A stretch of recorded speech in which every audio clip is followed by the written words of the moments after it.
پیسے قرض دے کر سونا واپس لینا. میں نے کسی کو 1,00,000 روپے قرض دیا اور اسے کہا کہ تم 5 سال بعد 1,00,000 روپے کا جتنا سونا آتا ہے وہ دے دینا. کیا یہ جائز ہوگا یا نہیں؟ انس صاحب دیوبند سے. جائز نہیں ہے. جس رقم میں قرض دیا ہے اسی میں واپس لے سکتے ہیں آپ. اس کو چینج کا مطلب یعنی وہی رقم اس پر واجب ہو گئی ہے. تو اب جب آپ نے کسی کو 1,00,000 روپے قرض دیا تھا اور آپ نے کہا کہ 5 سال بعد 1,00,000 روپے کا سونا جتنا آتا ہے وہ اچھا سوری میں سوال آپ کا دوبارہ ریپیٹ کر دوں.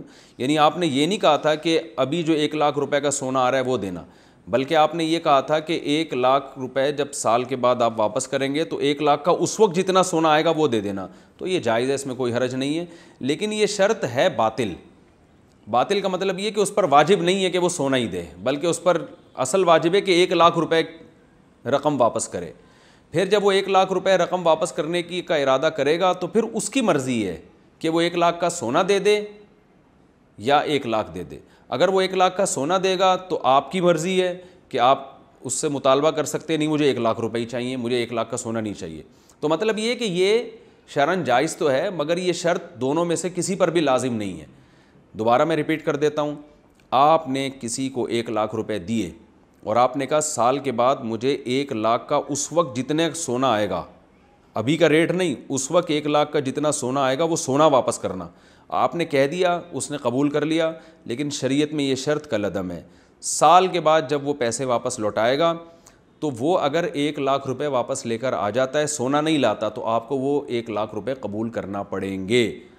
کیونکہ شرعاً جو چیز قرضے میں دی ہو نا، جو جنس ہو وہی واپس کرنا واجب ہوتی ہے. آپ اس سے یہ نہیں کہہ سکتے میں نے کہا تھا 1,00,000 کا سونا، نہیں وہ 1,00,000 آپ کو قبول کرنے پڑیں گے.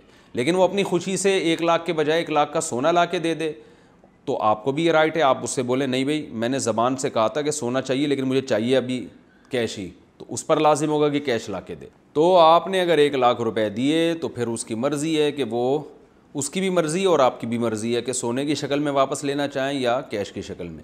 ہاں ناجائز جب ہوگا کہ آپ نے کسی کو 1,00,000 روپے کیش دیے اور 1,00,000 کا فار ایگزامپل 1 تولہ سونا آتا ہے اور آپ نے یہ کہا کہ سال کے بعد میں تم سے 1 تولے سونا لوں گا، یہ ناجائز ہے. تو کیونکہ اس وقت سونے کے ریٹ اوپر نیچے ہو چکے ہوں گے، تو اور آپ نے قرضہ دیا ہے کیش کی شکل میں، تو اس کا طریقہ یہی ہے کہ اگر آپ سونے کی شکل میں واپس لینا چاہتے ہیں نا تو قرضہ بھی سونے ہی کی شکل میں دیں. آپ کسی کو 10 گرام سونا دے دیں یا 5 گرام دے دیں یا 2 گرام جو بھی ہے، اور پھر آپ اس سے یہ کہیں گے کہ سال کے بعد میں نے آپ سے جو قرضہ واپس لینا ہے تو اسی سونے کی شکل میں لینا ہے. پھر اس میں سونے کی قیمت بڑھ جائے یا کم ہو جائے اس سے فرق نہیں پڑے گا. آپ نے اگر 10 گرام سونا قرض دیا تھا تو سال کے بعد 10 گرام ہی آپ کو واپس ملے گا. اس میں قیمت بڑھ گئی تو آپ کا فائدہ ہے، قیمت کم ہو گئی تو آپ کا نقصان ہے.